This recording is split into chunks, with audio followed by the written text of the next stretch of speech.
Jonestown was supposed to be a paradise in the South American jungle. It was anything but. The story begins in America during the 1970s when Jim Jones created a religious movement called People's Temple. The charismatic minister fought for civil rights and had a multiracial family. It was the original Rainbow family, including his adopted son, Jim Jones Jr. Did his message at the time resonate with you? Yes. No isms, no sexism, racism.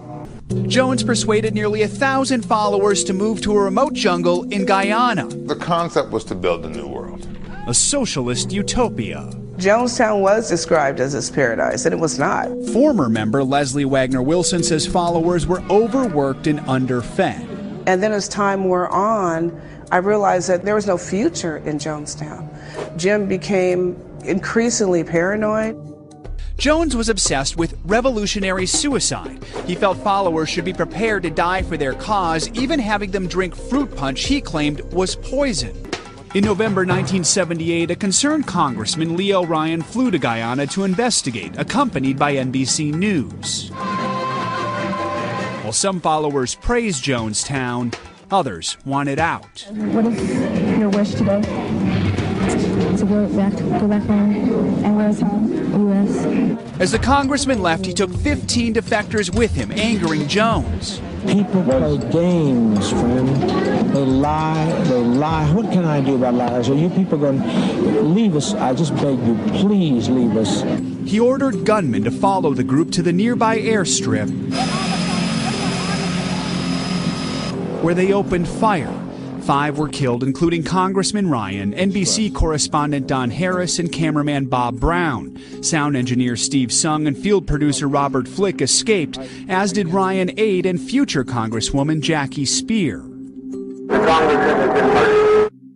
Back at the commune, Jones gathered his followers for a final sermon. We've had as much of this world as you're going to get. Let's just be done with it. Let's be done with the agony of it. This time, Jones served a punch spiked with cyanide. More than 900 died, 300 of them children. Jones shot himself. Wagner Wilson and her 3-year-old lived because they were part of a small group that escaped during the confusion that morning, hiking through more than 30 miles of dense jungle to safety. How scared were you to try to escape? I was terrified. I was waiting for a bullet to hit at any moment. I was prepared to die on that day. I welcome this kind of examination. I am paying for this microphone. What difference does it make? I'm as mad as hell, and I'm not going to take this anymore. I'm just a patsy. Not a Pax Americana, enforced on the world by American weapons of war. Wherever there's a cop beating up a guy, I'll be there. We didn't land on Plymouth Rock. The rock was landed on us. The United States is owned by foreign corporations. Do you really care? And if anybody cares, they're considered crazy. I have sinned against you, my Lord. Man, all the humanity and all the controllers here looking very carefully at the situation. Obviously a major malfunction. An unspeakable tragedy. Dead on arrival. And I will go to my grave being at peace about it. Our long national nightmare is over. Don't give up. Don't ever give up. This is the Midnight Rider News Show with St. Patrick. Hi, this is Ken Thomas. You are listening to Midnight Rider News Show with St. Patrick. Hello, America and the world. Welcome to the Midnight Rider News Show. I'm St. Patrick, your friendly neighborhood host, traipsing through the trials and travails that have so tempestuously and untruthfully been blasted into your eyes, ears, and minds by the state-sponsored talking heads, the court historians, and the textbook conglomerates that control information today.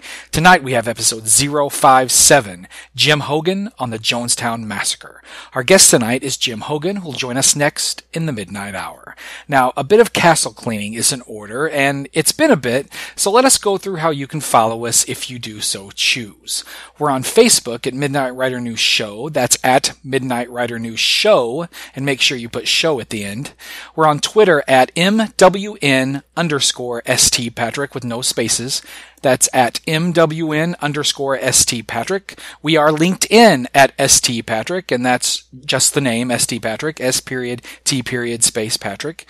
Now, we have a few shows on YouTube under Midnight Rider News, but we aren't overly pleased with what YouTube's been doing to alternative content providers recently, so we may not post a lot of shows there. But if you want to hear some episodes in a forum that's pretty easy to navigate, we are there. Now, if you'd like to contact us or make a suggestion or ask about a guest, suggest a guest, or just say hello, the email is midnightridernews@gmail.com. That's midnightridernews@gmail.com. And if you need to contact your friendly neighborhood host, please do so there. Now, I want to say again this week, there's a donate button on midnightridernews.com. Like most of the alternative media right now, costs are building and we could really use the help. It's imperative that we raise some funds, so I'm asking. Now, if you can help us, thank you very much, and we'll be right back with Jim Hougan. This is Lieutenant Colonel Jim Wilbanks, author of The Tet Offensive, A Concise History. For more on the 1968 Tet Offensive attacks on South Vietnam and how they changed both the course of the war and Lyndon Johnson's presidency, join me on episode 43 on the Midnight Rider News Show.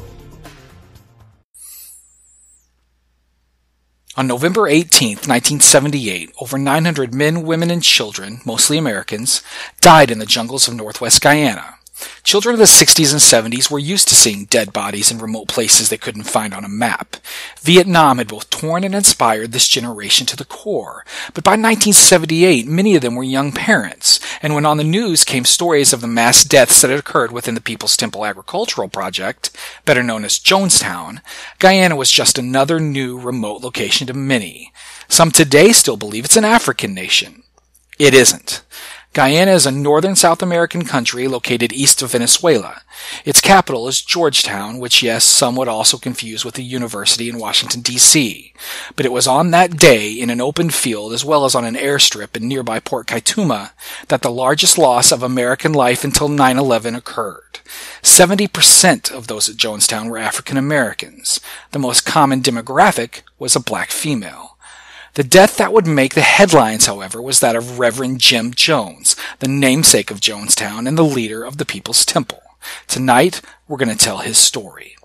Jim Hougan has long been an accomplished writer and researcher. I'm also proud to say that he was one of the 10 guests we had on a must-get list before we even started the show. So tonight, checking that box is an honor. Jim's been writing for a while, and many of us know him best from his essential 1984 work, Secret Agenda, Watergate, Deep Throat, and the CIA. Almost all the alternative theorists and researchers on Watergate would go on to cite Secret Agenda as an invaluable, eye-opening read, and he's written other award-winning nonfiction books as well as fiction under the pseudonym John Case. So we're here tonight to discuss his 3-part series on Jonestown, which you can find at jimhougan.com, and Jim Hougan is Jim Hougan, jimhougan.com.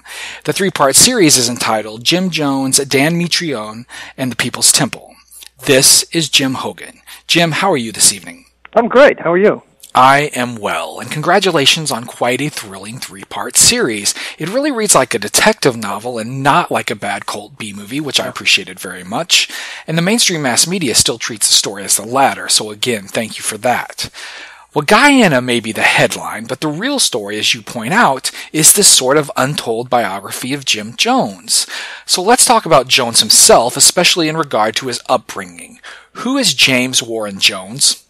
Well, in brief, Jim Jones was a charismatic leftist preacher who was single-handedly responsible, in my opinion, for one of the worst and cruelest mass murders in American history, or any history, actually.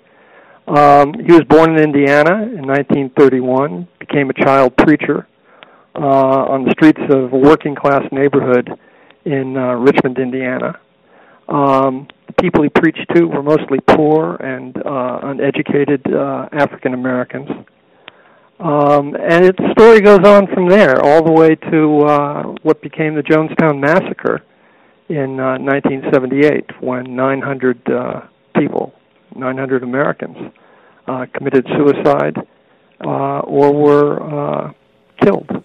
Well, Jones has quite an unidyllic childhood, and Jim, it's really not the kind that any child would wish to have, but like many, Jim turns to religion and religious people as comforting role models. Is that correct? Yeah, that's right. His father was apparently a disturbed individual that didn't do a lot of work or anything like that. His mother was well liked, but he grew up in kind of poor circumstances in a town called Lynn. And he was taken under the wing of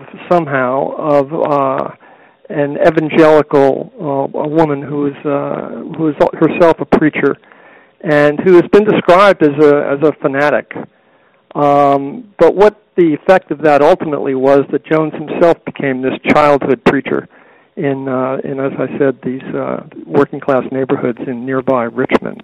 Correct. So the seeds of zeal within Jones, as well as his first ministry, were really sown on the streets of Richmond, Indiana. And as we should point out, sown on what many would then call the wrong side of the tracks. But he would leave Richmond upon his high school graduation in 1948, as Jones was a bit of an early achiever within the church, as we know. And there's a 3-year period where he resides in Bloomington, Indiana, the home of Indiana University, which itself has its own interesting ties to which we'll return momentarily. But he lands in Indianapolis in 1951, and things become interesting. It's there that he suspiciously finds $50,000 to purchase what would be called the People's Temple. The name, we now know, comes from the fact that it was actually once a Jewish synagogue. Since then, however, and before Jones purchased it, it had become quite an activist church, had it not?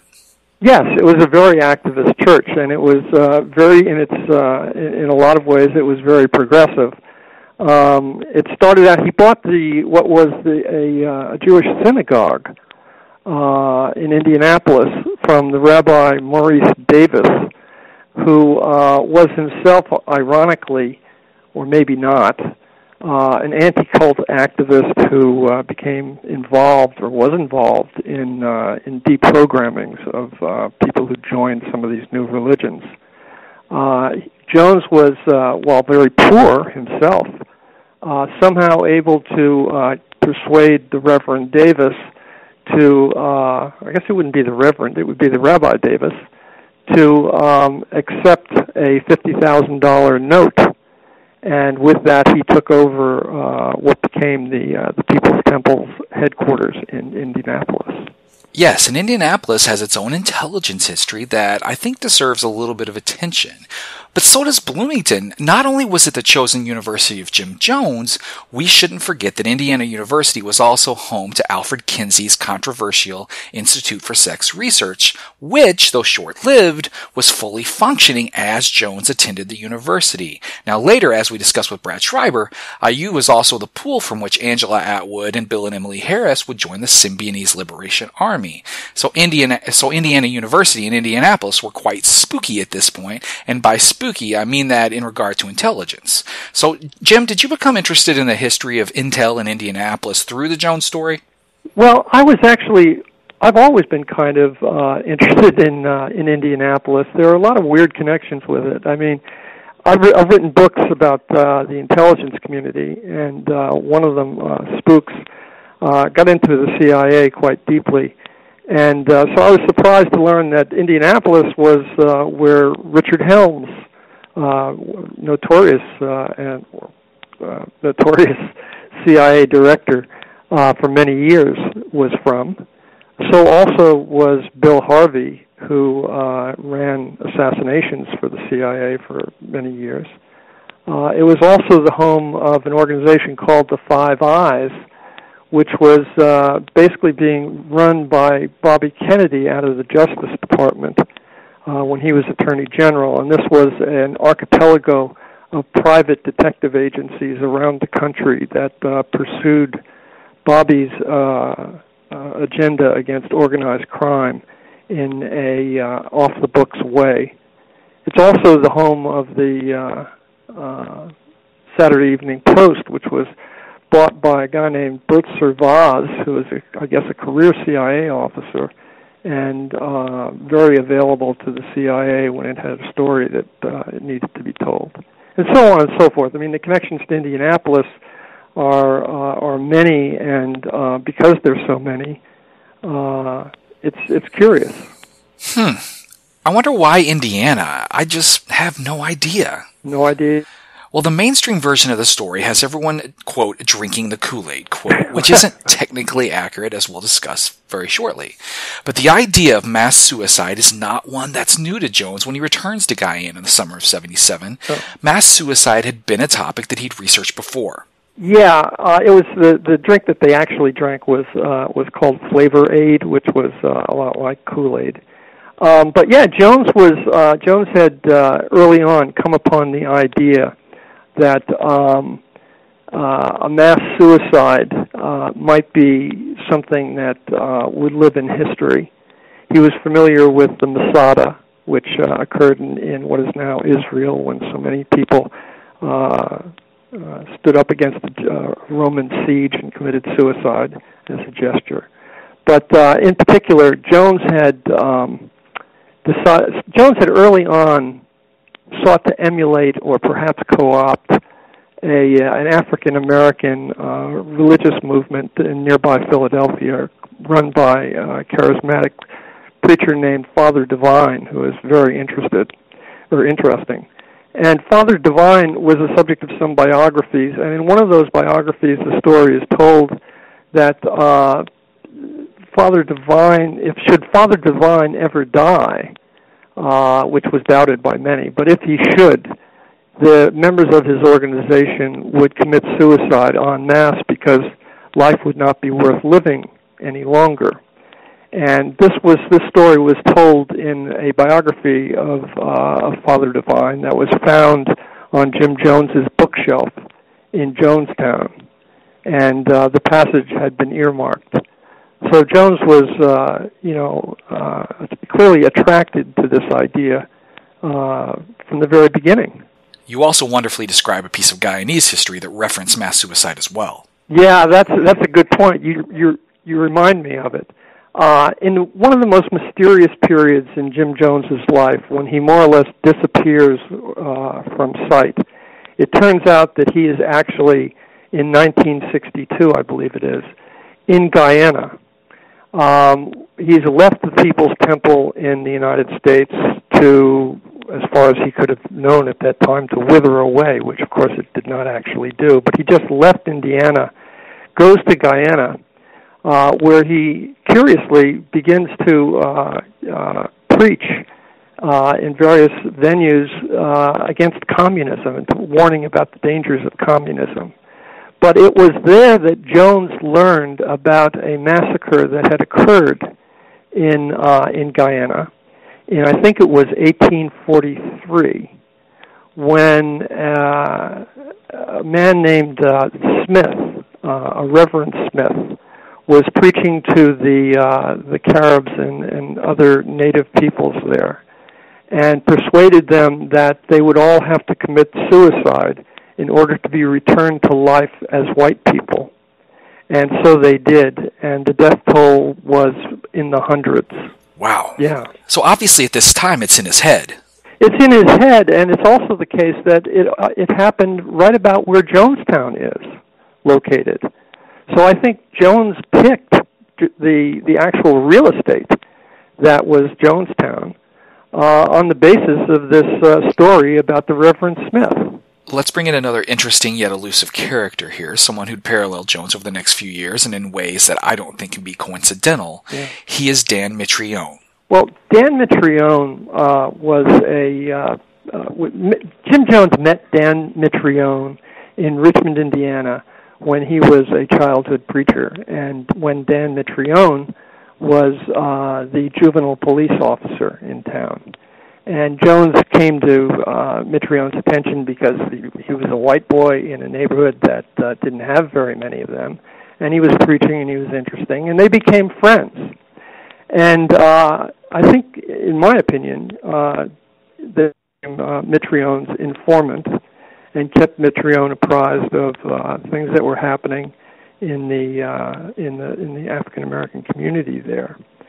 And as it happens, Mitrione and Jones seem to be like there's some kind of quantum entanglement between them. When Dan Mitrione goes to goes to Brazil in the, what was it? I think it was 1962, 63. 1963, when Mitrione goes to Brazil on behalf of the Agency for International Development and its ICA, International Cooperation Administration, Jones follows him. And the two men are together in the town or the city of Belo Horizonte for months on end. And Jones is clearly working for Mitrione there. And then when Mitrione goes to Rio de Janeiro, Jones follows suit and moves to Rio de Janeiro also. Now, Mitrione is a very interesting guy because he'd been with the police department in Richmond when Jones was a teenager, and then winds up joining the FBI, and from the FBI goes to the ICA, or the, as I said, the International Cooperation Administration. And what he's doing there is he's giving advice to police agencies in methods of interrogation and the like, basically torture. He's said to be, by Jones and others, an extremely cruel person and also a racist, though I have to say that in reading about Mitrione elsewhere, I have not found any evidence of actual racism. Certainly there was a great deal of violence in his life. When Mitrione goes to Brazil, it's a coincidence that the CIA opens a file on Jim Jones, a 201 file indicating that he's of operational interest. And then, 10 years later, or 8 years later, when Mitrione is murdered or executed by the Tupamaros in Uruguay, Jones's file at the CIA is closed that same month and purged, so that when requesters in later years ask to see about the file for the Reverend Jimmy Jones, it turns out to be a file that's empty, and no one can quite explain why there's nothing in it. Well, that parallel of opening the 201 file on Jones and then purging it upon Mitrione's assassination would support what you said earlier, that Jones was an informant for Mitrione within the black community. But it also makes Jones' own leftist ties more questionable, Jim. Now, he could have been a leftist. He might have been. But it was after meeting Mitrione that Jones begins attending Communist Party USA meetings in Indianapolis, and he had at least been questioned during the McCarthy hearings, and he and his mother had actually attended a Paul Robeson event, and we know that he was upset by the prosecution of Julius and Ethel Rosenberg. But again, all of this was after meeting Mitrione, so we really don't know how much of this was posturing or how much of Jones' Marxism was genuine. What we do know, however, is that Mitrione had ties to the AID and the ICA, which have also been linked at various points to E. Howard Hunt and George de Mohrenschildt. I'm not familiar with the ties between between AID or the ICA and de Mohrenschildt. I guess that has to do with Howard Hunt's role in the CIA's domestic contacts division. But certainly the AID was, as the AID itself has acknowledged, was used as a cover for CIA activities and various active measures abroad during that time. Now, there seems to be in existence an interesting picture of Jim Jones with someone who may or may not be Fidel Castro. Now, this is interesting because the U.S. had a tense relationship with Castro after the fall of Batista, and it seems like Castro's Cuba was really a seemingly difficult place for an Indiana minister to vacation. But even if Jones was able to make it to Cuba, an audience with Castro also seems unlikely. Unless Jones is connected. So how, or maybe I should ask why, did Jones meet Castro?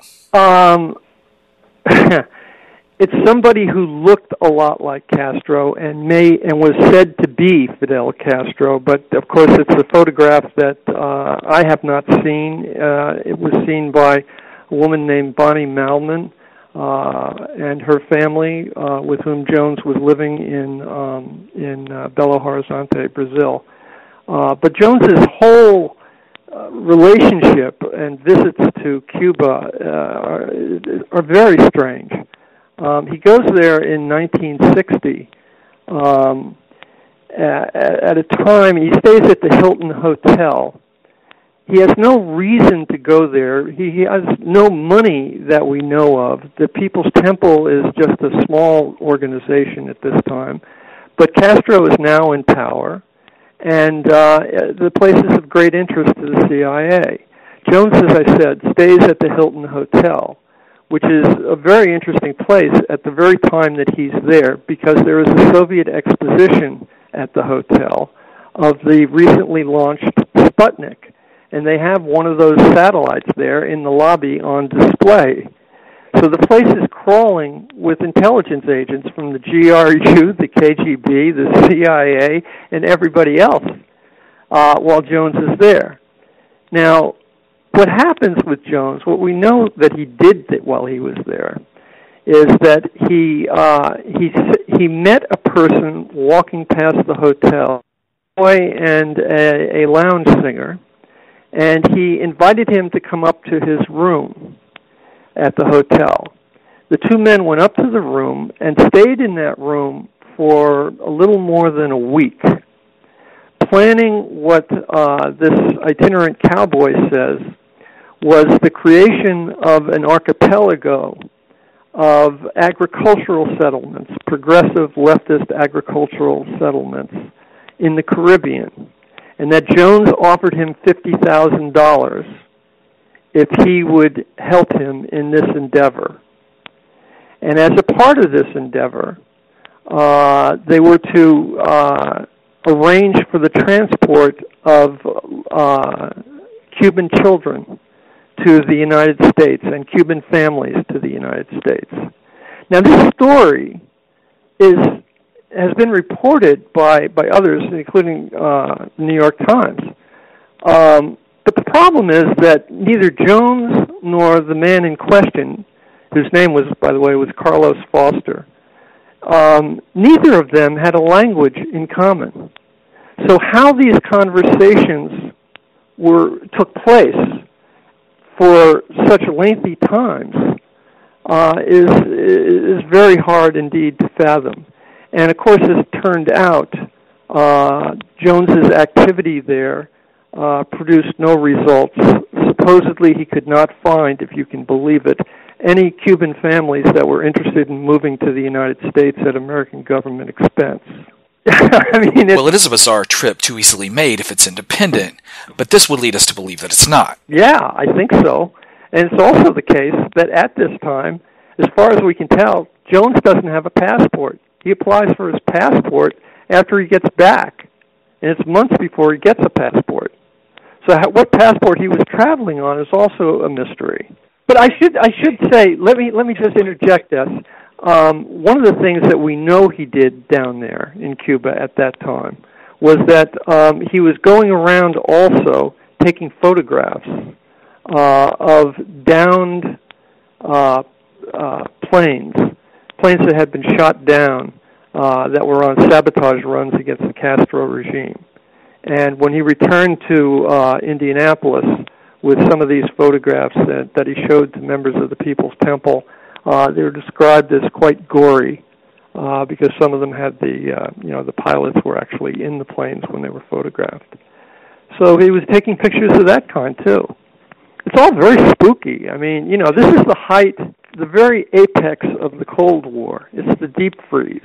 I mean, the Cuban Missile Crisis is a year away, but it's still very, very dark and spooky. Yes, and one of the more confusing parts of the story is the fact that Jones goes to Cuba without a passport, as you said. However, he later has two passports. Right. Now, I'm not sure how this happened or why this happened, and I'm not even sure what it means, but the second passport had a lower ID code, which means that it was issued before the first passport. Now, I don't know anyone with two passports, so what is going on here? I don't know. It's very strange, and I've seen no explanation of it, and I can't even theorize what's going on. It's also the case that when Jones is in Brazil, he gets a note from what is it? I guess it's the British Embassy. It is the British Embassy. From a guy named John Lodison, who is a CIA officer specializing in counterintelligence matters, who had previously been stationed in Moscow, but was declared persona non grata because of his spying activities there. Anyway, Lodison sends this letter to Jones, living in Belo Horizonte, working with Dan Mitrione, saying, "Come see me. There's a problem with your passport," or something to that effect. He says that somebody appears to be impersonating you. It's very strange. It reminds me of Lee Harvey Oswald, who was also being impersonated, and as we know, who was also very interested in getting to Cuba. And it was at the same time also. Well, you do bring up the good point in that James Douglas and John Armstrong have both written about the second Oswald. And you do make a parallel of both trying to enter Cuba at various points. And there is foreign travel with both to supposedly hostile land that really goes unobstructed. So you do see parallels. And you suggested the idea that there may actually be someone acting as a Jim Jones imposter. So you do think that's possible? Yeah, it's possible. I'm pretty sure of it. I mean, Jones disappears from, he fades from view. He turns up, in the end, it turns up that he's in Guyana. But at the time that he's in Guyana, he's reported also to be in California and Hawaii. And when I say reported, I mean literally reported by, very sensible and well-respected journalists, such as Tim Reiterman, who wrote a very good book about the People's Temple called Raven. Now, there seem to be questions about this Hawaii trip. Some doubt that he even went at all.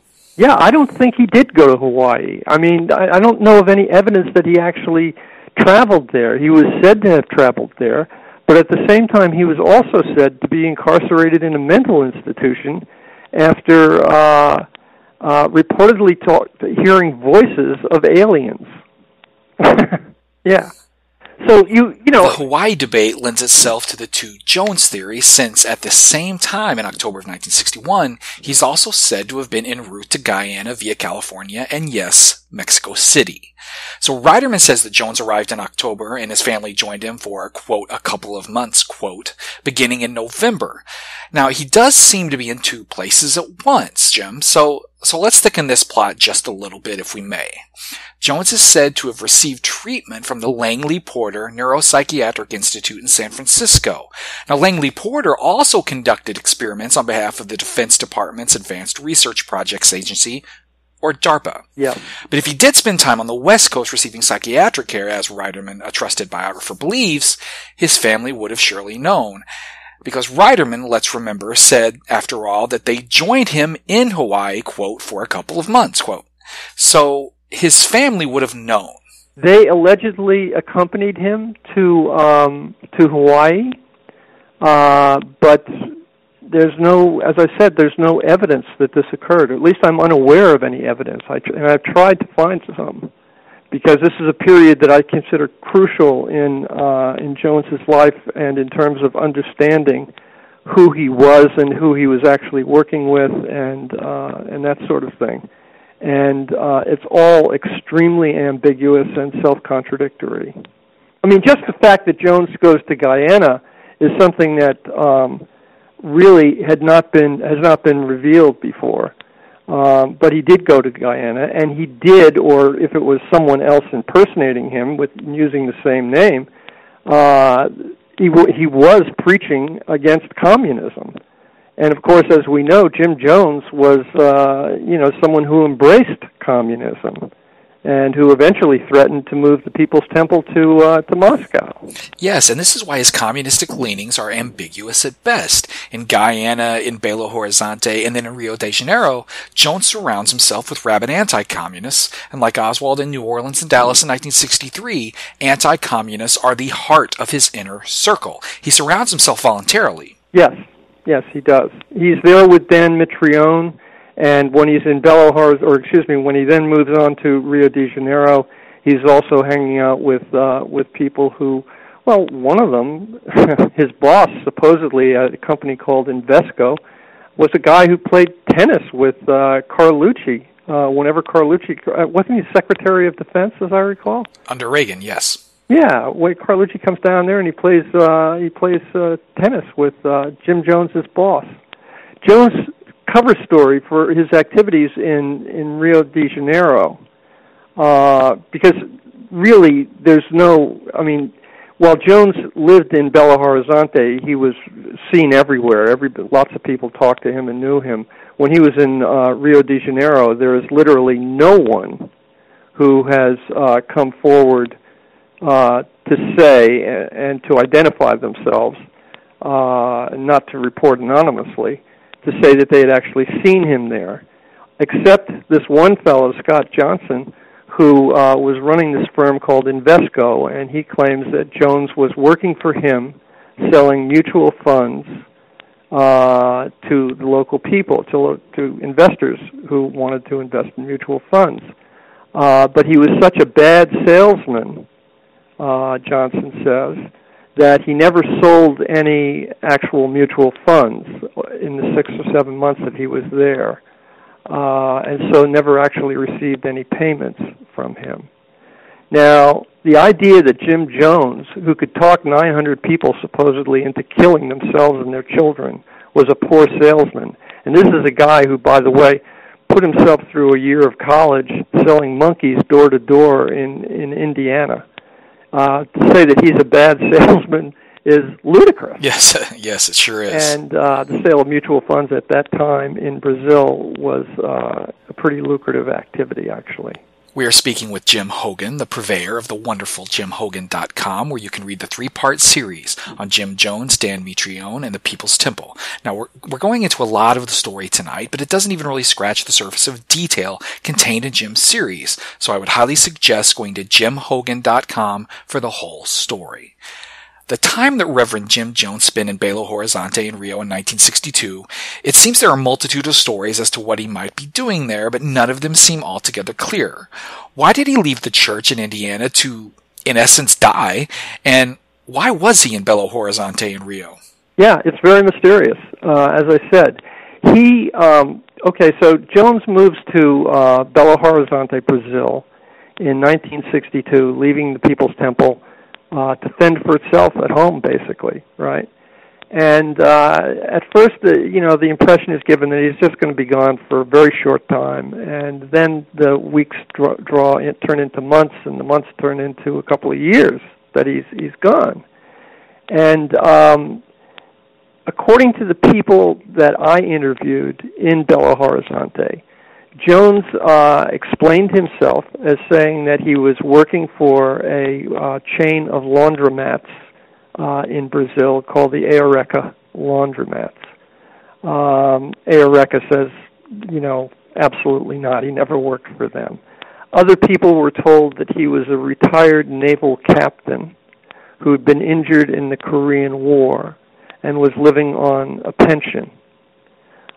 This, of course, was ludicrous as well. I mean, Jones was too young to have ever been, certainly was never in the Navy, but I mean, even just the story was incredible on its face because he would have been 20 years old at the time he was a captain in the U.S. Navy. Other people, or not other people, this fellow in Rio de Janeiro eventually said, well, I saw his inside briefcase he carried, and it was just stuffed with checks, personal checks. And that must be how he was being able to live, able to support himself there, that he was receiving checks from his parishioners at home. But I can promise you, to cash a personal check on an Indiana bank in Rio de Janeiro in 1962 would not have been a very easy thing to do. And certainly the People's Temple people were not an affluent crowd. Many of them never had a bank account, and they certainly weren't sending checks down to Jim Jones in Brazil during this time. What Jones was actually doing in Belo Horizonte was studying he was studying esoteric religions such as Umbanda. He was studying techniques of mass conversion, and he was studying other preachers who were evangelical and charismatic, and who were attracting audiences of tens of thousands of people. This sounds to me like some of the things that the CIA was interested in at that time in its MK-Ultra and Artichoke programs, studies that it was doing in the United States and also abroad. Well, I was about to ask you about Jim Jones as a pastor. Now, I'd like to ask if the CIA, in your view, was using the Reverend Jim Jones, or if the pastorship was itself a creation of the agency. Was Jim Jones a real pastor? Yeah, I think Jim Jones is a real pastor in some sense. I mean, he was a very unconventional one because he didn't believe in God. I mean, Jones had created this religious and spiritual rubric around himself. But in reality, he preached against the Bible. He said that it was the source of enslavement for the black people in the United States. He suggested to his parishioners that they use the Bible for toilet paper. He talked about the sky god in a very contemptuous way, and basically thought that religion was the opiate of the people, and it was all pie in the sky. His ministry, in his view, was apostolic socialism. But these were real churches in the sense that they were incorporated as such, which gave them tax exemptions that were useful to Jones. But not so much to the People's Temple itself, I must say. Jones is known to have had literally millions of dollars in Panamanian and Swiss accounts. And, people from the temple, some of the women that were his concubines, as well as his followers, would go over to Switzerland with cash and deposit it there. Some of the elder people who were on Social Security would give their checks to Jones, and that money would be diverted to these foreign bank accounts. Some of the people I've spoken to who were members of the People's Temple are very upset at this because they worked so hard in this agricultural settlement. It's in the middle of this equatorial jungle. They're clearing it. They're trying to grow things. They've all rushed down there in kind of a hurry, and they needed a tractor. They needed some equipment. They needed things that they're eating plain rice and almost nothing else every day. And the work is so hard because nothing is being spent in terms of infrastructure to enable them to actually, turn this place into the utopia that many of them dreamed of. Well, Jones eventually does leave Rio for the United States, and you mentioned that some have said that he even went back as a reaction to the JFK assassination in November of '63. But he also goes back to the U.S. speaking about an apostolic communal lifestyle more than, say, Marx or Lenin. But when he returns to the United States, he moves the People's Temple to the Bay Area of California outside of Ukiah. Now, he later says this is because California is safer in case of a nuclear strike. But suffice to say, his reasons for both the return to the U.S. and the move to California are questionable at best. So why do you think both events really occurred? Well, I don't know why he returns to the States, except that, he was being asked to return repeatedly by members of the People's Temple, were sending him letters saying, "Jim, come back, come back." And I think his mission, whatever it was, in whoever he was working for, was done by the time he returned to the United States. It was soon after Jones left Rio and returned to the States that there was a coup d'etat in Brazil, and our generals putsch, and you had a very brutal dictatorship installed, which Dan Mitrione had prepared the police and intelligence agencies for. So Jones's work there was done, and he returned to his ministry. That he then took them out to California, I don't know why that was seen as desirable, but I think at this time, Father Divine was out there, and Jones continued to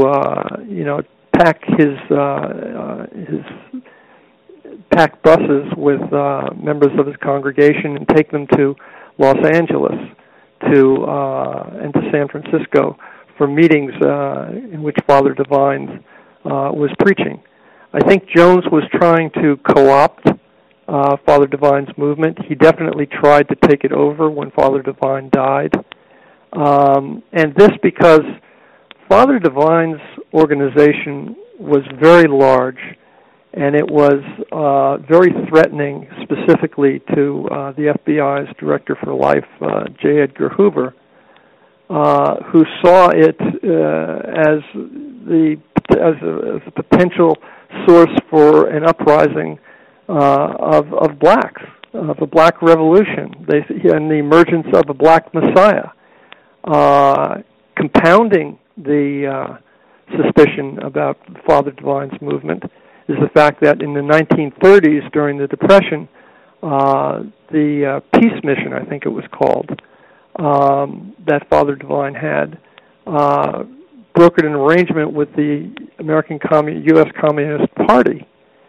So it was a very leftist-oriented organization in its early years, at least, as well as an African-American organization that, was looking to increase its power and authority in the United States nationally. And Jones, thought that Jones was probably, as far as I could tell, he was the only white member of the who went to Father Divine's meetings. There may have been others, but Jones actually had a plan to take over the organization, and in the end, he was thwarted from doing that by Father Divine's surviving wife. And I think that this was, I can't prove this, but the circumstantial evidence suggests to me that that Jim Jones was essentially assigned to spy upon Father Divine's movement and also the movement of another African-American charismatic preacher, Daddy Grace, in San Francisco, and to report to the Bureau on their doings and to influence and penetrate those things, those organizations. I mean, at this time, we have the emergence of, this is the background, the context of this politically, is that you have the emergence of COINTELPRO operations by the FBI, which are deliberately targeting African-American organizations, as well as, organizations on the right. But Hoover himself is especially worried about what he calls racial matters. Oh, yes, and I think the best evidence of that is the great concern that Hoover had about Reverend Martin Luther King Jr. But the star of Jim Jones at this time is really rising in the Bay Area. He receives praise from Walter Mondale and Harvey Milk. He has a meeting with Rosalind Carter, who continues to correspond with Jones remarkably about Cuba. And it's been said that the People's Temple were actually instrumental in the election of the San Francisco mayor, George Moscone, so they're heavily involved in politics. There's even a testimonial dinner held for Jones, and who's in attendance? Willie Brown, the governor, Jerry Brown, and the lieutenant governor, Mervyn Damali. Now, the attention that Jones is receiving at this point is staggering. Yeah. No, Jim Jones is, first of all, Jones is charming. If you listen to Jones on tape, and there are literally hundreds, maybe more than 1,000 tapes that were recovered from Jonestown. When I first started listening to him, I was thinking that I would hear, an American version of Adolf Hitler pounding the podium and shouting at people. And in fact, you have this reasonable, sort of warm-hearted, folksy guy, just talking one-on-one, it seems. It's very seductive. And he's also a consummate politician in Indianapolis, as well as in San Francisco. I believe he was, the housing commissioner? He had held influential posts in the local governments because he had a real solid and large political base of African-American followers who voted as a bloc. And as a consequence of controlling those votes, he was able to shake hands with a lot of prominent people. Well, things were going so well for the church in the Bay Area, but as they say, things don't last forever. And they especially don't last when administrations and ideologies are constantly changing around them. So what sparks the move to Guyana in the summer of 77? Why was it time, and how does Jones acquire the land? Well, they've owned the land for several years, and there was always going to be an agricultural settlement of some kind down there. They eventually move, in a large number of them, moved down to Guyana in 1977, a year before the Jonestown deaths. And it's about 1,000 people go down. And this creates a real hardship there because they had been hoping for 100 people to arrive and be integrated into the community and start doing the work. And then the next few months later, another 100 would come down like that. But instead, a flood of people came all at once, as you've suggested. And that was almost certainly a consequence of things just getting too hot for Jim Jones and the People's Temple in San Francisco. The investigative reporters were talking to people who had left the temple and who, characterized it as a cult. People who were upset with Jones for one reason or another. There were a couple of people who died under suspicious circumstances. There were people who claimed that they were being held against their will, and so on and so forth. And all these pressures, and there were, investigative reports. New West magazine published one that caused huge problems for Jim Jones and really scared him. And at that point, even though people had been planning on moving down to Guyana, it was suddenly decided that let's get going, let's get not 100 people down there, let's get everybody down there that we can, and that's what they did. Jim, what was life like in Jonestown? Well, I think one of the things that needs to be said was that this agricultural settlement was a dream for a lot of people. It was a way of getting away from a lot of the people in the temple nobody was wealthy there, really, other than Jim Jones, ultimately. These were poor people. Their living conditions in San Francisco and elsewhere in the United States were not, as a rule, very good. They weren't giving up, many of them felt they weren't giving up much of anything by moving down there, and it could only be a better life. The people around Jones, many of them were very good people, very sophisticated, had sophisticated political analysis. Not all of them by any means, but there were some who certainly did. And they thought they could build a socialist paradise. And they were willing to put in the energy and whatever resources they had available to them. But as I said, the difficulty was created by them all moving, or so many of them moving down there all at once and flooding the place when they didn't have, proper housing to handle it. They didn't have enough food. And so for conditions there were much worse than people had been told or had expected. They were eating rice all the time, and it wasn't enough. People were breaking down from the hard work that they'd had to put into in the fields just to clear this place. So it was a difficult time, and Jones made it even harder when he was down there. When he came down there, he was sick half the time and stoned most of the time, as far as I can tell. He had drug problems, and he was initiating these so-called white nights, where people would line up and be told that they were going to have to commit suicide that night, and to prove their loyalty to Jones, they needed to drink this potion, and they did. There were several of those. Nobody's quite sure how many, but those events happened, and of course what they were actually drinking was just Kool-Aid, or just Flavor Aid at that time. It was a practice. And on the other hand, it was scary, and it caused a lot of tension in the community. Jones would often wake them up and have them assemble in the square, or not in the square, but in the little plaza that they had there, and he would harangue them for hours at night with loudspeakers blaring all over the encampment. So in some ways it was quite unpleasant for a lot of people. But again, there are people, survivors who had been in Jonestown, who liked it there, who enjoyed it there. I mean, there was a lot of camaraderie. Well, while I don't doubt that Jonestown had moments where the communal lifestyle absolutely worked, there were also aspects that apparently had family, friends, and loved ones back in America very concerned.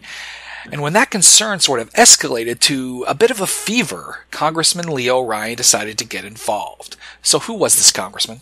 Yeah, that is Congressman Leo Ryan, who was a liberal congressman, and who was somewhat famous for being helping to draft what became the Hughes-Ryan Amendment in Congress, which was an amendment that basically paved the way for the intelligence committees that we now have, and which would have prohibited, or actually did prohibit, the CIA and other intelligence agencies from carrying out covert operations abroad without the knowledge of the president, such that after this amendment was agreed to, the CIA was to have asked for approval for every specific covert operation it would carry out around the world. It would ask for the approval from the president. So that's basically who Leo Ryan was. And he was the guy, as a liberal, he'd been very helpful to a lot of people in San Francisco who, who needed help in one way or another, and was well liked by everyone as far as I could tell, except Jim Jones. Do we know who contacted Ryan, why, and at what point? There were a number, specifically a group of people got together as the so-called concerned relatives, which was the group. And they had been in contact with Ryan, and they wanted him to get a congressional delegation together to go down to Jonestown and to see the conditions there and see if people were actually being held there against their will, or if they were, as had been reported, if they were being mistreated physically. Some of these, as I said, these were relatives of the people who were there.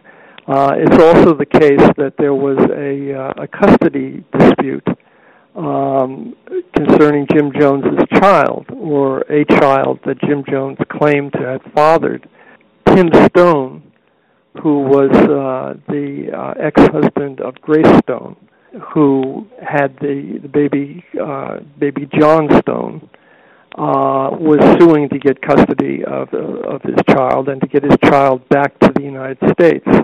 Jim Jones insisted the child was biologically his, and he would not give the child up. He said that any effort to take the child from him would be a kind of kidnapping. And I have to say, if you see a picture of this little boy, it's very clear that he is Jim Jones's son. He looks exactly like Jim Jones. He has the same jet black hair and everything else. There's no mistaking it. But this was a source of enormous contention, and Congressman Ryan, this was placed on Congressman Ryan's plate as well, to get the Guyanese government to cooperate in having this child returned to the United States. And Templars, the people who were living in Jonestown, were of course vehemently opposed to that happening. While in Jonestown, Guyana, a foreign nation, why does Jones decide that it's a good idea to enlist a team of attorneys? Well, he's got two attorneys that I know of that played active roles in this. One was Charles Gary, who was a left-wing lawyer based in San Francisco, and the other was Mark Lane, who, of course, had written about the JFK assassination and played a seminal role in that. And these were his two lawyers down there.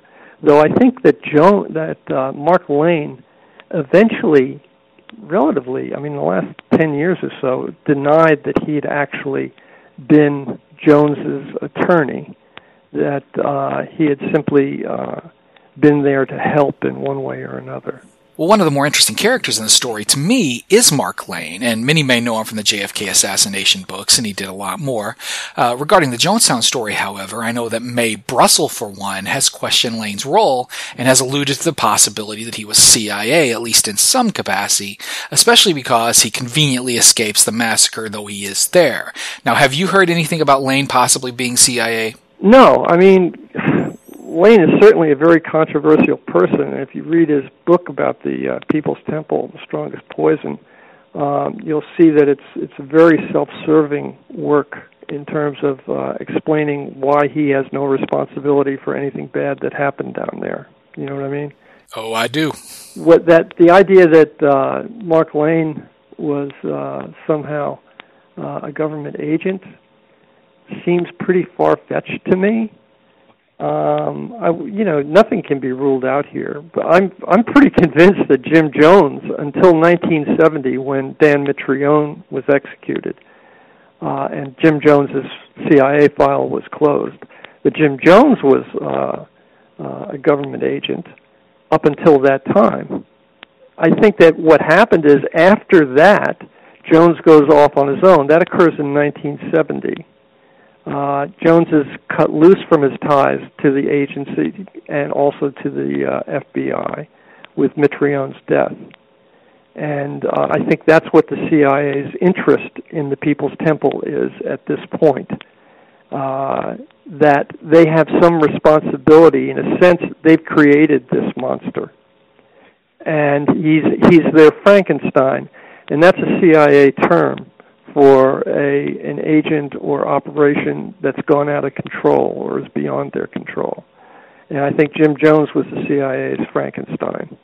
I don't think, and that's why the agency has been uncooperative with respect to releasing information about it. That's why it supposedly has no information on the People's Temple at all. And this is a group of 1,000 Americans who are threatening to defect en masse to the Soviet Union, and the CIA says it hasn't paid any attention to them. I think they're clearly covering something up, and what they're covering up is their ultimate responsibility for what Jim Jones did. Well, exactly. If Jones is a Frankenstein, an asset gone horribly rogue, then when the massacre occurs, the agency is going to have to reject all ties that they may have ever had to either Jones or Mitrione or the People's Temple. Right. And I think that, exactly that. And I think that where Mark Lane is concerned, anything's possible, but I haven't seen any real circumstantial evidence that would indicate to me that he was in any way working for the agency or the FBI.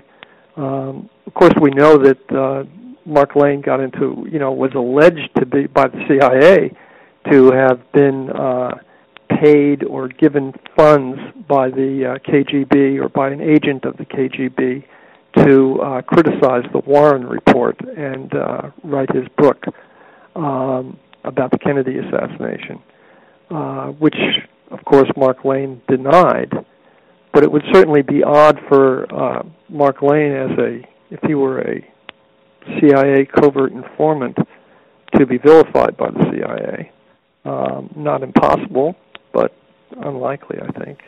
And speaking of Jonestown going horribly wrong, it's November of 1978, and Congressman Leo Ryan had decided that he was actually going to go to Jonestown because he wanted to see firsthand what was happening and what could be done. What happens? Well, Ryan goes down to Jonestown, and he meets with the people there. And their hospitality is wonderful. They're singing and dancing, and everybody's seeming to have a good time. But notes are left, and whispers are made. There are several people who explain to or tell Ryan and his assistants and some of the reporters there that they want to leave, and they're afraid to announce it publicly without Ryan's protection. They want to leave Jonestown, that they're not there of their own accord. And Ryan decides that he will take them out with him, but basically tells Jones and the others that he thinks that the agricultural settlement there is a good one. It's not a black and white story, he says. Clearly, a lot of the people are happy there. There may be some who want to leave. There certainly were. But it's a mixed report. But generally a positive report from what I've heard. A day there, 2 days, that they're to go to the airport at Port Kaituma nearby. I think it's 5 miles from Jonestown, where there are 2 planes waiting that will take them back to Georgetown, the capital of Guyana. But as they start to leave, there's an incident that's very disquieting. A guy named, his last name is Sly, Don Sly, supposedly attacks Congressman Ryan with a knife. And one of the People's Temple followers, named Tim Carter, dives in and rescues Congressman Ryan from this knife attack. Now, if you talk to Tim Carter, he says, and he was the one who was there, he says he didn't do that much. He said he could tell that Don Sly had not really wanted to hurt Ryan, that he was sort of carrying out this attack in the hopes that he would be repelled. So it was very easy for Carter to stop it. But it was a scary incident and a very worrisome one as they're going out to the airport. Now, when Ryan and his entourage, which includes a number of the defectors, get to the airport, they're waiting there on the tarmac to leave, a tractor begins to pull up the road from the direction of Jonestown. And as it grinds its way toward the tarmac, suddenly the people on the tractor open up with rifles and begin shooting people. And they eventually kill 5 of the people who were on their way or hoped to get to Georgetown that night. And the other people who were scheduled to, or who were there to leave, flee into the bush. One of the planes eventually is able to take off. One of the people on that plane is supposed to take it down by killing the pilot, but he's prevented from doing so by the other passengers, and the plane eventually lands at Georgetown that night. Meanwhile, back in Jonestown proper, Jim Jones has called a mass meeting in the little plaza there around the dais, I guess it would be called. And he explains to the 1,000 people sitting there in front of him on the ground that he knows what's going to happen, what has already actually happened at Port Kaituma. He says, I didn't want it to happen, but I couldn't prevent them. People who love us have gone there, and that plane is not going to get anywhere. It's going to crash. I know that for a fact. The people who have gone to Port Kaituma, the congressional delegation, are dead. They've been shot, and now what's going to happen is that the CIA and the Guyanese Defense Forces are going to come in. I'm paraphrasing here, but this is pretty close to what he said. Are going to come in, and they're going to kill the children. Then he talks about how they must therefore decide to do the right thing, which is to commit revolutionary suicide rather than be enslaved by the American government. And that's basically what's happening at Jonestown at that point. The aftermath. It's hard to say exactly what happened and how, but there are some things that we can know. And I'm going to ask you the general what happened question, and then I guess we'll go from there. But one thing we know is that not everyone drank the Kool-Aid, as they say. No, what's happened is a vat has been brought to the dais, to the podium, and it contains cyanide mixed with Flavor Aid and some tranquilizers by Dr. Larry Schock, who was the physician for the People's Temple and who had been put through med school by the People's Temple. And Jones persuades the people and implores them to bring the children up first so that they don't have to watch their parents die. And, of course, what this means is that the parents are being told or asked to bring their infants, in some cases, babies. I think there were 17 children under 1 in the People's Temple in Guyana at that time. They're told to bring them up to the vat. They use syringes to squirt the cyanide into the children's mouths, and it's a ghastly death. It's not a quiet goodbye. It's painful. So the children begin screaming, and people begin going crazy. There's actually a tape, one of the many tapes that were found at Jonestown, because Jones essentially recorded everything. One of the tapes, the so-called last tape, you can hear, it's available under Freedom of Information Act from the FBI, you can hear Jones imploring the people to commit suicide and tells them why he thinks it's necessary.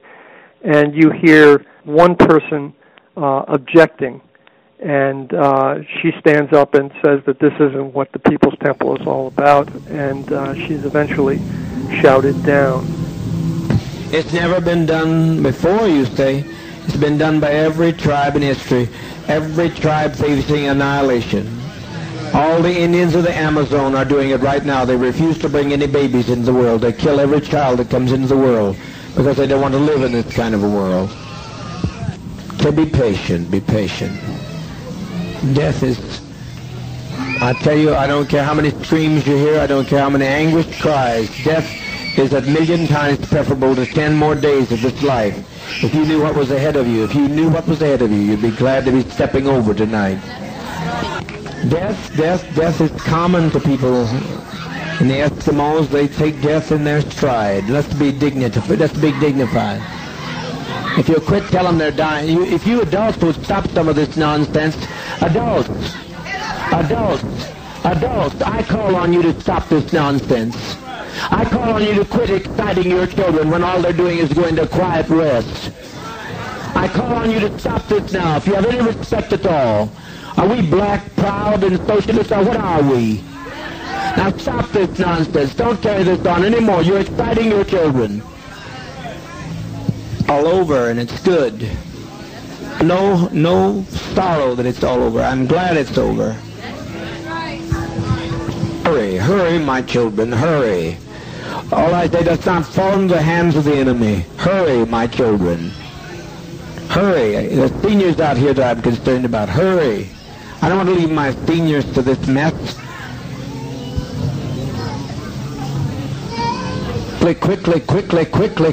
Quickly. Sisters, good knowing you. Now the thing about this last tape, the so-called death tape, is that it has been edited. It's not a tape that was allowed to run from the beginning of this activity to the end of it. Quite the contrary. It was edited repeatedly. There were parts of it erased. So we can only imagine, what was actually being said and shouted. I think it needs to be pointed out that these people, this 1,000 or 900 and some people who were gathered there in front of Jones, were themselves surrounded by the so-called security cordon that Jones had created. He had a security staff that was led by a guy named, I think it was Joe Wilson, and another guy named McElvaney. And these guards who were keeping the people there were armed with crossbows, shotguns, and other weapons, machetes.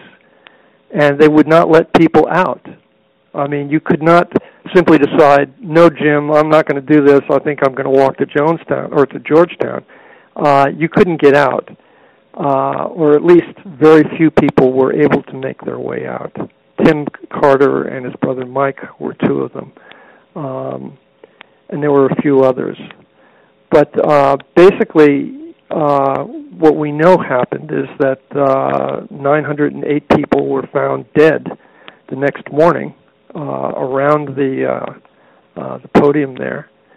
It was clear to the only doctor who actually arrived on the scene and conducted some autopsies on the ground that many of these people had been murdered.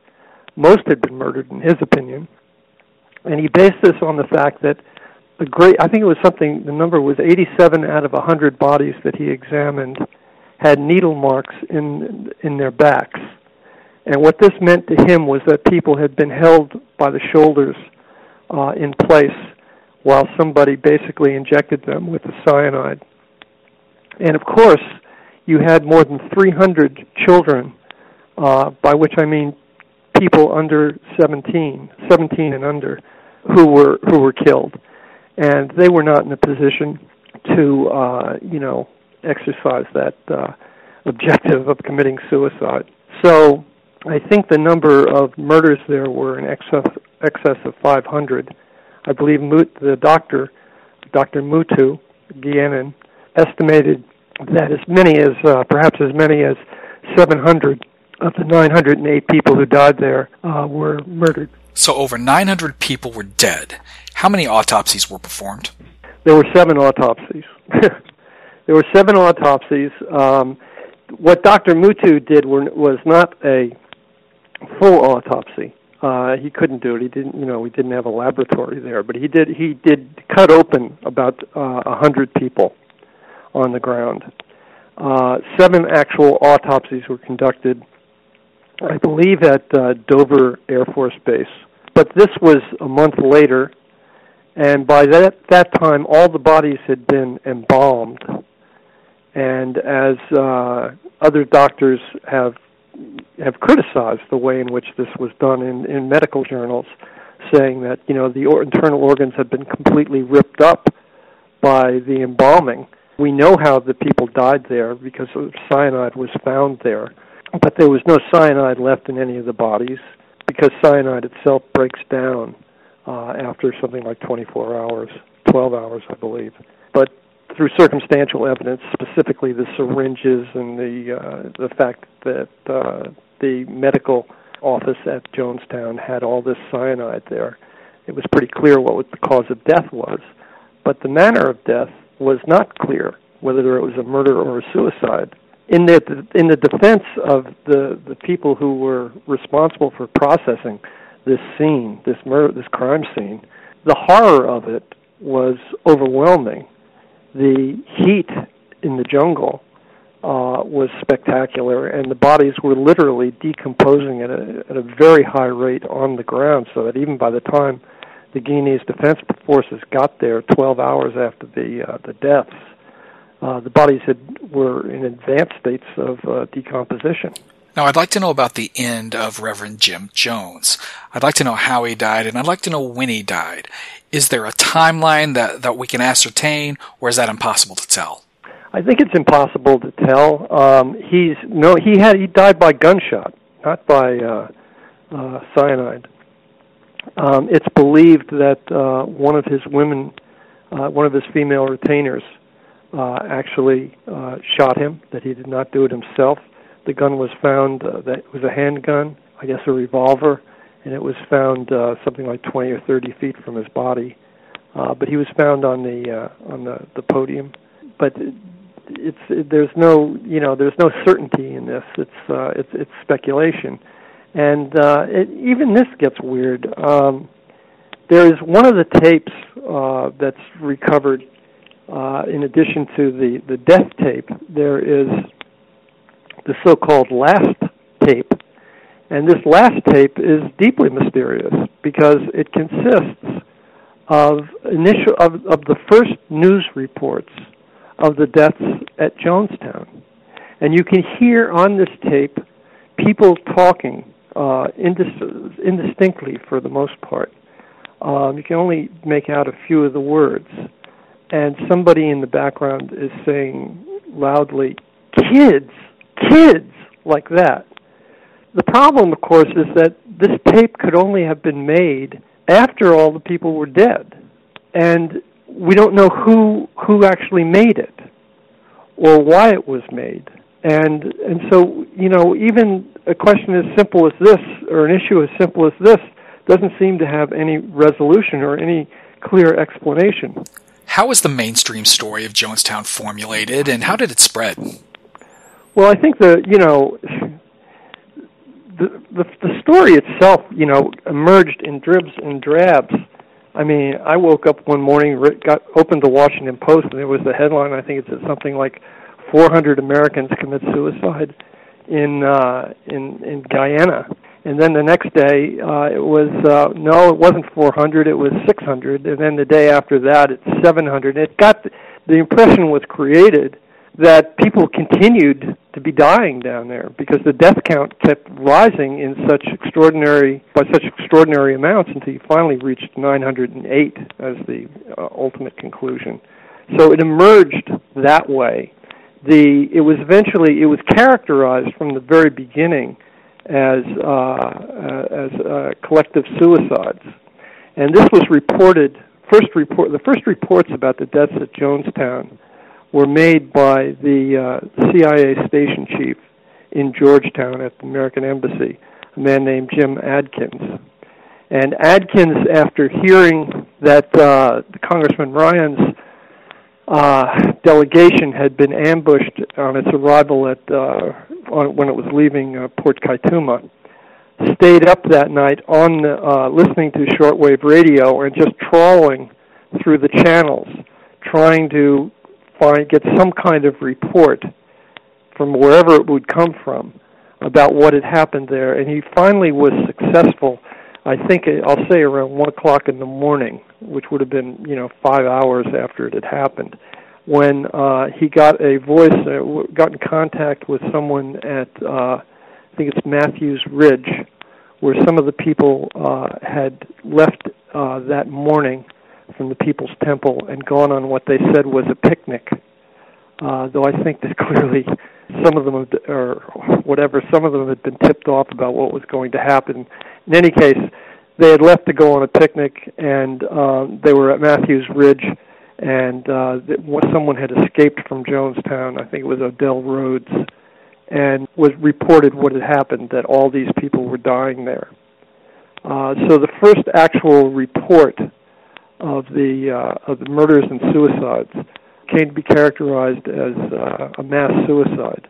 Was from the CIA man in Georgetown. It went out over the so-called MWN network, which is the National Watch Officers Network for the intelligence agencies. It's run by the Pentagon and the CIA. And this was, the idea that people had been murdered there was not really brought up initially. A psychiatrist named Hardat Sikdeo went from his home in New Jersey down to Guyana about a week after the murders, and landed at the airport and was interviewed there. He'd come down to see what had happened and to try to understand it. And he gave an interview to the New York Times, which characterized it as, that all these people had been brainwashed, and that they just marched up to the vat, the poison vat, and drunk it on orders of Jim Jones, that he had complete control in the jungle. And that story went out over the wires and mischaracterized what had actually happened at Jonestown, that there was a lot more that what was going on there, and that many of the people had actually been killed.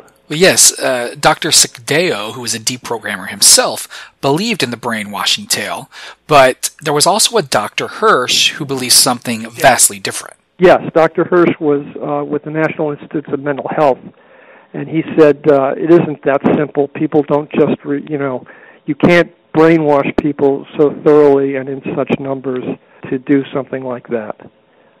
Certainly some people did commit suicide voluntarily and killed their own children voluntarily, but they don't seem to have been in the majority. I think that's the ultimate conclusion that I've come to. Now, we've heard you say once or twice that Jones had been planning in previous weeks to move the People's Temple to Russia. Is that correct? There had always been a threat that if people didn't lay off the People's Temple, if investigative reporters wouldn't leave them alone, and if Congress kept meddling in its affairs, and if they kept insisting on bringing John Stone, Jim Jones's little boy, back to the United States, that they might do this. Okay, so that the specter of a mass defection had been raised. It actually, about the time that the Ryan delegation came down to Jonestown, a couple of the women were sent to meet with Russian diplomats to discuss the possibility of getting out in that way. And in fact, on the night of the murders, one of the people objecting to mass suicide raised the possibility of going to, why can't we just go to Russia like you were saying we should do? And Jones puts her off and says, well, we can't. It's just not practical at this time. It would be too complicated to organize. So, you know, suddenly it became an emergency to do that. But, you know, it was impractical. You can't just put 1,000 people on a couple of airplanes and fly them to the Soviet Union overnight. Well, that's right. It would have been quite an ordeal for over 900 people to immigrate to Russia. But Jim, I'm interested in your relationship with this story. At what point do you remember becoming interested in it, and when did you become uneasy with the textbook version of Jonestown? Well, I mean, it was interesting from the first day, from the opening the newspaper. I mean, this was such a horrific event. You couldn't help but read about it. It seemed to me to be unprecedented in its horror. But having said that, time goes by, you read a little bit more about it, you start wondering about who is Jim Jones, things like that. This seemed to me to be a book that was obvious that needed to be done to really look into some of these unanswered questions. The problem with this, though, is that for it to be a book, you need a publisher. And while I have published a lot of books, in fact, I've published 10, this particular subject was not one that publishers were interested in covering or in doing as a book. The people in the People's Temple were considered to be the loose change of the 1960s. They were African Americans. They were all poor. Many of them were the leadership were communists, or at least very left wing. They basically took an anti-government stance. It had happened in a country that most people thought was in Africa rather than South America, and it just, you know, it was it couldn't get the publisher to agree. But I have made a documentary about it, which exists in two manifestations. One in the UK, which deals with some of these conspiratorial issues, and another that was done here in another version of the same documentary that was done here in the United States, which basically excises all of the conspiratorial information. Yeah.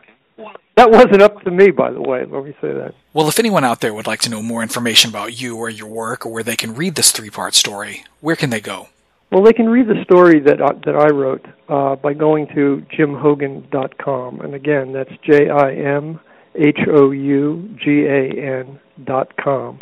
And just go there and you'll find the Jonestown story that I've written, and with all the footnotes and documentation, I would add, that you can't really do on radio. You can go there for that. And there are also other stories that I think people who have an interest in parapolitics and the so-called deep state stuff would enjoy, having to do with Watergate and some other mysteries. One more question before we go tonight, Jim. Now, you and I both referenced the parallels to the Lee Harvey Oswald story a few times. There's the travel to Cuba, the interest in going to Russia, the multiple passports and multiple identities, there possibly being two Jim Jones, the CIA ties, the handlers, the 201 file, the bizarre fluctuations in ideology from communist to anti-communist. What's your general view of these parallels to Oswald? Yeah, I think that is one of the deepest mysteries, and I don't think I don't think these are just coincidences. Mm-hmm. I think there was something going on back then in the late 1950s with both Oswald and Jones that were part of the same program. I'm not suggesting they ever met each other or anything. Right. And this has been Jim Hougan from JimHougan.com, and we want to thank you very much for being on tonight with us, Jim. It's been a real honor. Thank you, S. It's been a pleasure. Take care. I'm S.T. Patrick. This is the Midnight Rider News Show, and we'll be right back. A first-generation researcher into the assassination of President John F. Kennedy and the author of High Treason, Killing of a President and Absolute Truth, Robert Groden joined us to discuss Oswald, Altkins, Zapruder, Stone, and so much more. Hi, this is Robert Groden, author of High Treason and the Killing of a President. For more on the assassination of John F. Kennedy, download episode 31 of the Midnight Rider News Show.